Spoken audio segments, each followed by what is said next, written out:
अज्ञानतिमिरान्धस्य ज्ञानाञ्जनशलाकया चक्षुरुन्मीलितं येन तस्मै श्रीगुरवे नमः। तस्मै श्रीगुरवे नमः।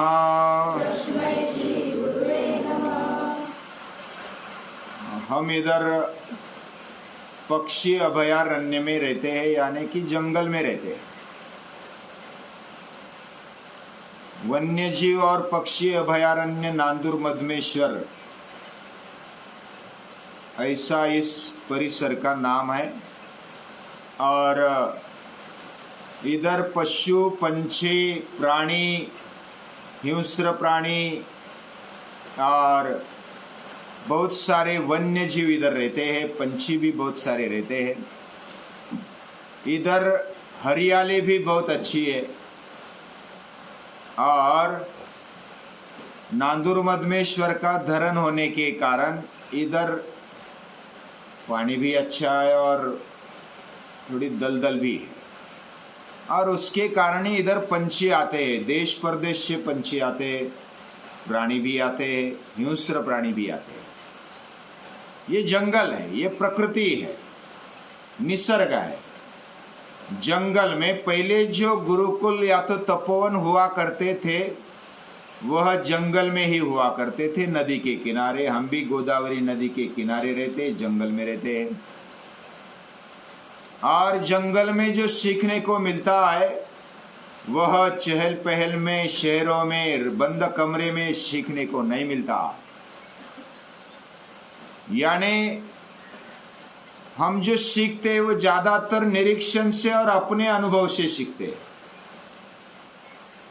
शिक्षक बताते वो जो इतना ध्यान में नहीं रहता है, लेकिन जो प्रकृति या तो हमारा अनुभव सिखाता है वो हमेशा के लिए याद में रहता है। जैसे हम बाढ़ देखने के लिए चले गए, नदी पर चले गए, या तो कुछ वृक्षों को देखते हैं, बारिश को अनुभव करते हैं, उसमें खेलते हैं, कूदते हैं, अलग अलग कार्य करते हैं, श्रम करते हैं, उसमें हमें ज्यादातर सीखने को मिलता है। वही हमारे गुरु है, वही हमारी पाठशाला।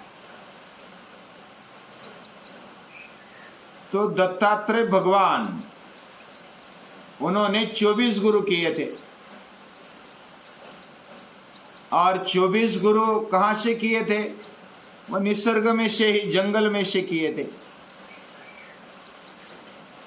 पहले पृथ्वी को देखा उन्होंने, धरणी माता को देखा, और उनको लगा कि ये धरणी माता कितनी सहनशील है और कितनी उपजाऊ है। हम कितनी लाते मारते, गंदगी करते, फिर भी वो सहन करती है, वो सहनशील है। हमें भी सहनशील होना चाहिए, धैर्य रखना चाहिए। दूसरे वो गए, वायु के पास गए। वायु हमारे आसपास रहता ही है, वो हमेशा उपलब्ध रहता। नाक को इधर उधर भटकने की जरूरत नहीं पड़ती, नाक के सामने ही है वो। और वायु शुद्ध करता है, वो बहता है, हमें आह्लाददायकता, प्रसन्नता देता है। वैसे हमें हमारे अस्तित्व से दूसरों को प्रसन्नता लगनी चाहिए। ये मैं वायु से सीखा, और शुद्धता होनी चाहिए। वो तीसरे गए आकाश के पास। आकाश ये निर्लेप होता है, उसको कोई सीमा रिक्ति नहीं है। हमारा जीवन भी निर्लेप होना चाहिए। सभी होने के बावजूद भी, सभी को समाने के बावजूद भी उसको कुछ नहीं चिपकता है। वैसा हमारे जीवन में सभी होने के बावजूद भी हमें कुछ नहीं चिपकना चाहिए। हमारा जीवन निर्लेप होना चाहिए। वो चौथे गए सूर्य के पास। सूर्य तेजस्वी है, स्वावलंबी है, वो आत्मनिर्भर है, वह स्वयं प्रकाशित है। हमें भी स्वयं प्रकाशित होना चाहिए, आत्मनिर्भर बनना चाहिए। फिर वो गए अग्नि के पास। अग्नि के पास गए तो अग्नि ने सिखाया कि जो भी लेना है उसको शुद्ध बना करके ले लो। कचरा भी है तो कचरा ले लो, लेकिन उसमें से कचरा जला डालो, जो भी अच्छा अच्छा है स्वीकार कर लो। ये बात अग्नि से सीखे। फिर निसर्ग में चले गए, उधर कबूतर को देखा, बहुत सारे कबूतर इकट्ठा हुए थे। उनको एक शिकारी ने पकड़ा जाली बिछाकर, और वो सभी अटक गए। तो हमें मोह में अटकना नहीं चाहिए। अगर अटक गए तो जाल में फंस जाते, और फिर भी वो साथ में उड़ गए, एकजुट बनाकर उड़ गए। तो ऐसे में हमें साथ साथ चलना चाहिए और मोह में नहीं फंसना चाहिए। वो कबूतर से सीखा। फिर वो जंगल में जाते जाते अजगर देखा, अजगर का भी निरीक्षण किया, ये कैसा चलता है, कैसा शिकार करता है। तो अजगर ज्यादा घूमता नहीं है, एक जगह पर या तो कम से कम जगह पर वो रहता है, और शिकार वो नजदीक आता है तब वो अटैक करता है, वो ढूंढने के लिए नहीं जाता है। वैसे ही हमें हमारी रोजी रोटी ज्यादा ढूंढने के लिए इधर उधर घूमना नहीं चाहिए। जो भी मिल जाए उसमें समाधान करना चाहिए, एकांत में रहना चाहिए। फिर वो गए समंदर के पास। समंदर को मर्यादा, वो मर्यादा लांघता नहीं है, वो मर्यादा में रहता है। मर्यादा अगर उसने लांघी होती तो पृथ्वी को निगल लिया होता। हमें भी अपनी मर्यादा और गंभीरता को समझना चाहिए और उसके अनुसार हमें जीना चाहिए। यानी हमारी मर्यादाएं क्या क्या है, और जीवन में हम गंभीर कुछ बने कुछ हद तक। तो इस बात को सीखा मैंने समंदर से। फिर वो जंगल में घूमने लगे। जंगल में पतंग दिखे और बटरफ्लाई, तितलियां। उसको देखकर, पतंग को देखकर उसको लगा कि ये तो अग्नि की तरफ दौड़ती है, और अग्नि या तो ज्वाला उसका विषय। कुछ भी, कोई भी विषय के पीछे इतना नहीं लगना चाहिए कि हमारी मृत्यु हो जाए, हम संकट में पड़ जाए, और अपने ध्येय पर बने रहना चाहिए, ज्ञान की आराधना करनी चाहिए। ये पतंग से सीखा। फिर जंगल में घूमते घूमते गज के पास गए। गज यानी हाथी। हाथी को देखा। हाथी ज्यादा मदोन्मस्त होता है, वो कामी होता है, उसकी वासना बहुत प्रबल होती है। उसको पकड़ना है तो ऐसी झूठी मूठी हाथी नहीं बनाते, या तो हाथी सचमुच लेकर जाते उसको पकड़ते हैं। हमें विषय में अटकना नहीं चाहिए, हमें कामांध नहीं होना चाहिए। ये हाथी के पास से सीखा। फिर वो जाते जंगल में एक मधुहा यानी मधुमक्खी को, जो उसका पोला रहता है, उसको पकड़ने वाला, उससे शहद निकालने वाला, उसको मधुहा बोलते हैं। वो क्या करता है, वो मधुमक्खियां इकट्ठा किया हुआ जो भी मध है, शहद है, उसको वो लेता है रेडीमेड और बिकाता है। तो उससे उसको ये सीखने को मिला, अवधूत को यानी कि दत्तात्रेय भगवान को, कि हमें ऐसा इकट्ठा करके नहीं रखना चाहिए, और जो भी अच्छा मिले, जिधर भी शहद मिले उसको ग्रहण करना चाहिए, और उसको हमें स्वीकारना चाहिए। जो भी आनो भद्रा कृतो जंतु विश्वता, जो कल्याणकारी मिले, अच्छा मिले, उसको स्वीकारना चाहिए। ये बात मधुआ से सीखी। फिर वो आगे चले गए, पानी की तरफ चले गए। उधर मछलियां दिखी, और मछली पकड़ने वाला भी उधर था। वो ऐसा गढ़ होता है ना, उसमें अकड़ा होता है, और उसमें आगे कुछ प्रलोभन दिया जाता है, और वो पानी में डालते तो उसको खाने के लिए मछली आती है और अटक जाती है। यानी किसी भी विषय के पीछे हमें बिना आंखें बंद करते हुए, यानी आंखें बंद करते हुए नहीं जाना चाहिए। यानी बिना समझे सोचे हमें कोई भी प्रलोभन स्वीकारना नहीं चाहिए। ये मैंने मछली से सीखा। फिर वो एक गांव में जाते। गांव में पिंगला नाम की एक गणिका है, यानी कि वेश्या है। उसके पास जाते तो उनके चंगुल में एक आचार्य आ गए थे, यानी आचार्य कामांध होकर, उनका नाम था स्थूली भद्र। उनकी भी एक कहानी है। स्थूली भद्र नाम के आचार्य गुरुकुल चलाते थे, आश्रम चलाते थे। लेकिन एक दिन उनको ऐसा लगा कि वेश्यागमन किया जाए, और वेश्या के पास, गणिका के पास जैसे जाते, वेश्या बोलती है कि आप अगर बुला लिया होता तो मैं आ जाती। हाँ, हमारे से कोई चाहिए, मुझे कुछ चाहिए क्या? मैं तो गणिका हूँ, वेश्या हूँ, आप कैसे आ गए इधर? तो मैं आ जाती, आपको कुछ धन की आवश्यकता है। वो बोलो कि वो जो स्थूली भद्र थे, उन्होंने कहा कि मैं तो आपको ही चाहता हूँ। लेकिन उसने कहा मुझे अगर मेरे शरीर को चाहते हैं तो मेरे शरीर की कीमत है, हर रोज की कीमत है 100 मुद्राएं, सुवर्ण मुद्राएं। अगर वो लाएंगे तो मैं आपकी हो जाऊंगी एक दिन के लिए। वो फिर विचार करने लगते और 100 मुद्राएं मैं इसको खरीद कर रहूंगा। और जो कामांध व्यक्ति होता है, कामातुरानान्न भयन्न लज्जा, वो आचार्य होकर भी कामांध हो गए, और उन्होंने कुछ दिनों में ही 100 मुद्रा लेकर आए। लेकिन आने वाले ऐसा बताया, सुबह आने वाले थे, शाम लग गई उनको इकट्ठा करते करते। इधर गणिका ये जो पिंगला थी, राह देखते देखते थक गई, और वो विचार करने लगी। सज धस कर खड़ी थी, 100 सुवर्ण मुद्राएं मिलने वाले थे, और वो विचार करने लगी, मैं अगर इतनी राह अगर किसी भगवान की आराधना करती, उसको चाहती, तो मुझे भगवान मिल जाते। इतने श्रेष्ठ व्यक्ति मेरे पास आ रहे हैं और मैं उनकी राह देख रही है, और राह देखते देखते मैं थक गई। अलंकार चढ़े हुए, उसको बहुत ही गुस्सा आ गया अपने ऊपर, और वो सब जो अलंकार थे फेंक दिए, और पीछे शिव आचार्य देख रहे थे।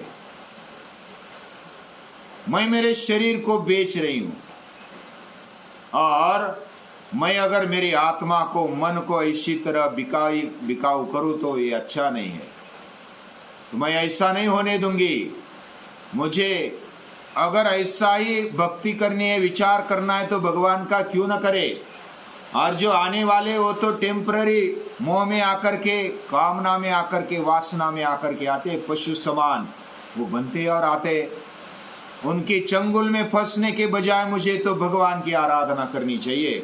इतना करेंगे तो जो चाहे वो मिलेगा। भगवान के पास जाएंगे तो क्या नहीं मिलेगा, सभी सुख मिल जाएगा, सभी आनंद मिल जाएंगे। ऐसा वो विचार करते हुए अपनी मैत्रीन को बोलती है, अपनी सखी को बोल रही है। उतने में वो श्रेष्ठी यानी कि आचार्य आ जाते, वो सुनते सभी। वो सुनने के बाद वो तो अचानक देखती है पीछे देखने के बाद वो बोलती है कि आचार्य अभी मुझे नहीं चाहिए वो तुम्हारी सुवर्ण मुद्राएं, 100 सुवर्ण मुद्राएं फेंक दो, या तो किधर भी ले जाओ वापस, मैं अपने को बेचूंगी नहीं। तो आचार्य बोलते हैं कि मैंने जो भी आपने कहा वो मैंने सुन लिया। मैं आचार्य होने के बावजूद भी मुझे जो सीखने को नहीं मिला वो इधर सीखने को मिला। तुझे जो देना चाहिए था, जो मुझे प्राप्त कराना चाहिए तो प्राप्त कर दिया।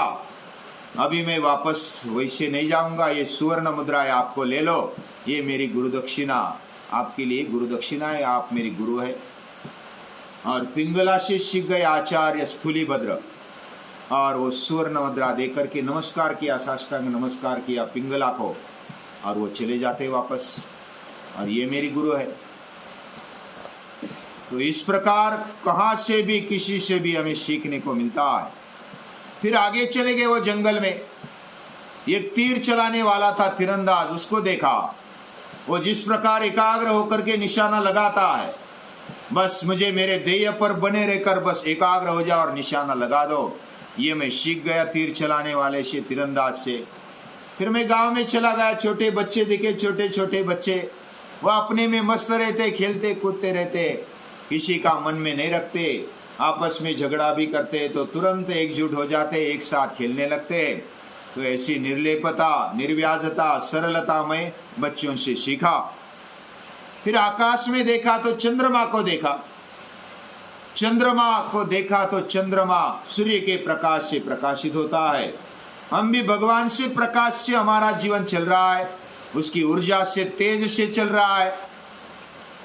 तो हम भी याद रखना चाहिए, हमें भी याद रखना चाहिए कि हमें उस भगवान का बल, भगवान की ऊर्जा हमें मिली और उससे हम चलते हैं, हमारा पूरा जीवन उसी से चलता है। ये याद रखना चाहिए। चंद्रमा से ये सीखने को मिला, और जो भी मिला है वो दूसरे का है, उस देते जाओ, शीतलता देते जाओ, ये सीखने को मिला। फिर मधुमक्खी को देखा। मधुमक्खी छोटा छोटा जिधर भी मिले वह शहद इकट्ठा करती है और अपना जीवन यापन करती है। और ऐसा जो भी भद्र है, कल्याणकारी, वो लेना चाहिए, और लेकिन इकट्ठा नहीं करना चाहिए, बांट देना चाहिए। ये मधुमक्खी से सीखा। फिर मैं गया जंगल में, फिर हरिण को देखा। और हरिण वह संगीत को सुनकर वो बेहोश हो जाता है, यानी कि वो मोहित हो जाता है और उधर ही भागता है और हरिणी के पीछे लग जाता है। उसको संगीत बड़ा अच्छा लगता है। हमारे जीवन में भी ऐसा बेहोश नहीं होना चाहिए, बुद्धिमानी से काम लेना चाहिए, होशियारी से काम लेना चाहिए। मैं हरिण से सीखा। फिर बाघ को देखा।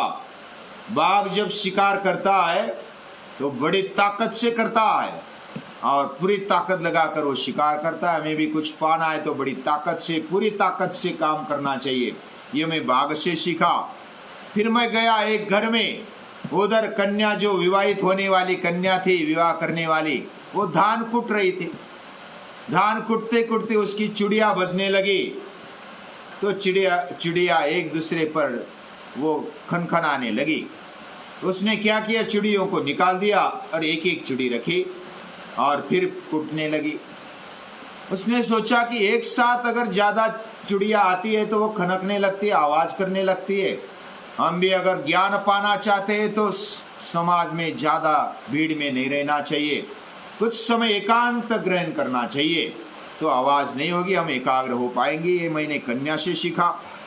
फिर गए सर्प के पास। सर्प देखा तो सर्प एकांत में रहता है और उसके लिए कोई घर नहीं होता, जिधर भी बिल मिलता है उधर रह लेता है। वैसे जो ज्ञानवान है, ज्ञान पाना चाहता है, उसको जिधर भी मिले उधर समाधानी रहना चाहिए।